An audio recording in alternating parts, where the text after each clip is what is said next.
اعوذ باللہ من الشیطان الرجیم بسم اللہ الرحمن الرحیم۔ محترم ناظرین، السلام علیکم ورحمۃ اللہ وبرکاتہ۔ درس مثنوی شریف کے ساتھ آپ کا میزبان محمود احمد تبسم حاضر خدمت ہے، اور آج ہماری گفتگو کا موضوع ہے مولانا جلال الدین رومی علیہ رحمہ۔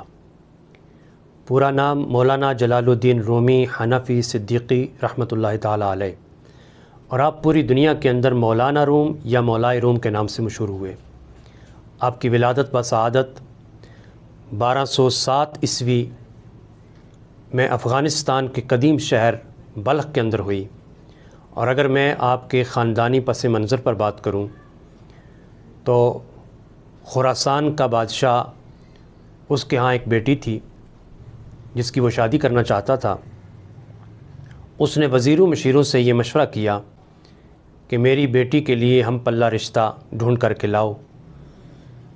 تو وزراء نے بادشاہ کو مشورہ دیا کہ اس وقت بلخ کے اندر سب سے بڑے عالم دین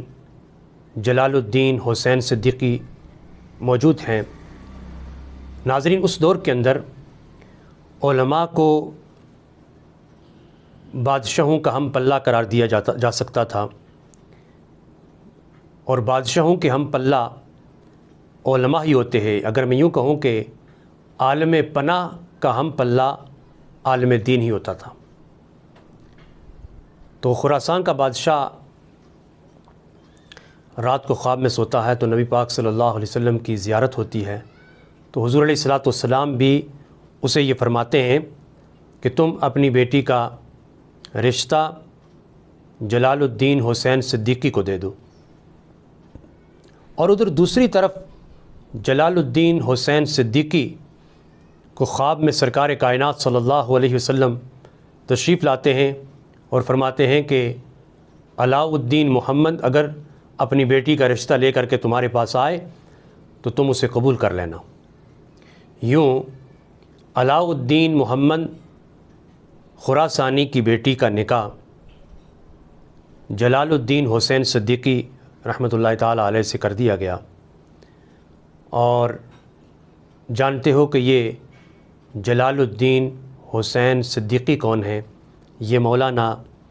روم علیہ رحمہ کے دادائے محترم ہیں۔ جب آپ کی شادی ہو گئی اور آپ کے ہاں ایک بیٹا پیدا ہوا، نام رکھا بہاؤالدین۔ 2 سال کے بعد آپ کا وصال ہو گیا، اور اب بچہ بچپن کے عالم میں چونکہ ظاہر شاہی محل کے اندر رہ رہا ہے، تو بچے کا اٹھنا بیٹھنا شہزادوں کے ساتھ ہے۔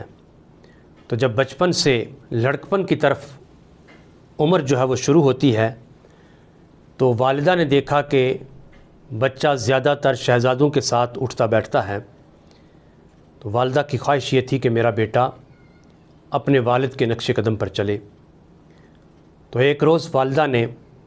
اپنے بیٹوں کو لیا اور ایک وسیع ترین لائبریری کے اندر لے کر کے گئیں، اور جب وہاں پر ماں اور بیٹا پہنچتے ہیں تو بیٹا والدہ سے پوچھتا ہے کہ والدہ، آپ مجھے یہاں کیوں لائی ہیں، اور یہ اتنی زیادہ کتابیں کس کی ہیں؟ تو والدہ نے بیٹے سے کہا کہ بیٹا، جب تم 2 سال کے تھے تو تمہارے والد جلال الدین حسین صدیقی جو عالم دین تھے، اور جن کے عالم دین ہونے کی بنا پر ہی میرا نکاح ان سے کیا گیا، ان کا وصال ہو گیا، اور یہ ساری کتابیں ان کی ہیں۔ وہ اس شہر کے سب سے بڑے عالم دین تھے۔ بیٹا، میں یہ چاہتی ہوں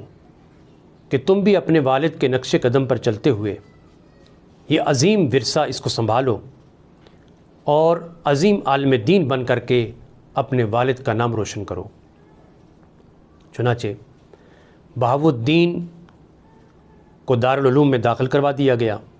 یہ بہت ہی کم عرصے کے اندر بہاؤالدین جو مولانا جلال الدین رومی علیہ رحمہ کے والد محترم ہیں، انہوں نے علم دین حاصل کیا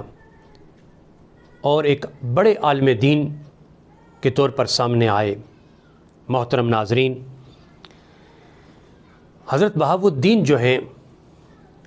وہ علم تصوف اور علم دین دونوں رکھتے تھے، لیکن ہم بات کریں تو جب وہ تصوف کی محافل کا انعقاد کرتے تو قرب و جوار سے نہ صرف عوام بلکہ خواص علماء کرام بھی اس محفل کے اندر شریک ہوتے، یہاں تک کہ بادشاہ وقت بھی آپ کی محفل کے اندر موجود ہوتا۔ ایک روز خراسان کا بادشاہ آپ کی مجلس میں آتا ہے تو دیکھتا یہ ہے کہ عوام کا ایک ٹھاٹھے مارتا ہوا سمندر ہے، ایک جمع غفیر ہے، جس سے مولانا بہاؤالدین بلخی وہ خطاب کرتے ہیں، اور بعد از خطاب کے آپ کے عقیدت مندوں میں ہزاروں کی تعداد میں لوگوں کا اضافہ ہو رہا ہے، اور بڑے مؤدب بن کر کے لوگ آپ کے سامنے آتے ہیں اور شریک مجلس ہوتے ہیں۔ بادشاہ کو فکر لاحق ہوئی کہ اس ملک کا بادشاہ میں ہوں، لیکن عوام ساری کی ساری بہاؤالدین کے پاس آ رہی ہے، تو اس کو فکر لاحق ہوئی اور اس نے یہ سوچنا شروع کیا کہ کہیں بہاؤالدین تخت پر قبضہ نہ کر لیں۔ تو ایک روز مولانا بہاؤالدین سے بادشاہ اپنے دل کی بات یوں کرنے لگا کہ عوام آپ کے ساتھ ہے اور میرے پاس تو صرف خزانے کی چابیاں ہی رہ گئی ہیں، میں یہ چاہتا ہوں کہ یہ خزانے کی چابیاں بھی آپ رکھیں۔ تو مولانا بہاؤالدین وہ سمجھ گئے کہ بادشاہ کو کیا فکر لاحق ہوئی ہے۔ آپ نے فرمایا کہ بھئی یہ بادشاہت، یہ خزانے کی چابیاں، یہ تخت و تاج، اس سے ہمارا کیا، یہ آپ کا کام ہے، اور رہی بات اگر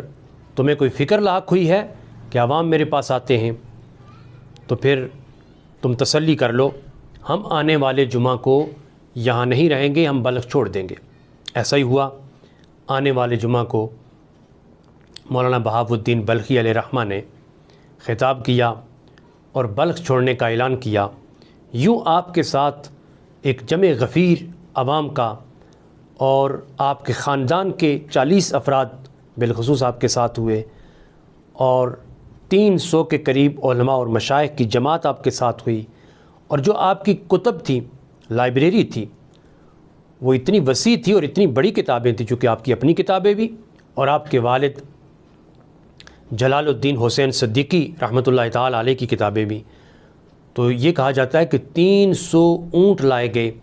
جن پر وہ ساری کتابیں لاد کر کے تو آپ لے کر کے وہاں سے چلے۔ یوں یہ قافلہ بغداد پہنچا، اور بغداد میں وہاں آپ کی ملاقات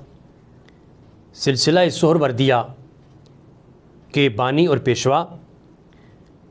سید شہاب الدین سہروردی رحمۃ اللہ تعالی علیہ سے ہوتی ہے، جو کہ اس وقت بغداد کے خلیفہ کے خصوصی مشیر اور سفیر بھی ہیں۔ یوں کچھ عرصہ آپ نے وہاں قیام کیا تو بغداد کے خلیفہ نے آپ کو 3000 دینار جو ہیں وہ آپ کی خدمت میں پیش کیے، تو آپ نے یہ کہہ کر کے واپس لوٹا دیے کہ تمہاری کمائی جو ہے یہ مشکوک ہے، لہٰذا ہمیں اس سے کوئی سروکار نہیں ہے۔ اللہ اکبر! کتنے عظیم صوفی لوگ تھے وہ، کتنے کامل اللہ کے ولی تھے کہ جو بادشاہوں کی آفر کو ٹھوکر مارتے تھے، اور نہ کسی منصب کی تمنا اور تلاش تھی ان کو، نہ ظاہری دنیا کی لالچ تھی، نہ عہدے کی لالچ تھی، وہ تو بادشاہت کو لات مار کے گئے۔ اگر وہ بلخ کے اوپر حکمرانی کرنا چاہتے تو عوام تو ساری آپ کے ساتھ تھی، لیکن جو اللہ کے صحیح بندے ہوتے ہیں، جو سچے اولیاء اللہ ہوتے ہیں، وہ دنیا کی طرف ان کی رغبت نہیں ہوتی ہے۔ آج ہمارے ملک میں کیا ہے، بڑے بڑے نامی گرامی لوگ اپنے آپ یہ اعزاز سمجھتے ہیں کہ ہماری ملاقات وزیر اعظم سے ہو جائے، ہم بڑے بڑے دنیا داروں کے ساتھ اٹھے بیٹھیں، ان کے ساتھ ہماری نشستیں ہوں، اور حکومتی عہدوں کی لالچ کے اندر وہ بادشاہوں کے پیچھے بھاگتے ہوئے نظر آتے ہیں۔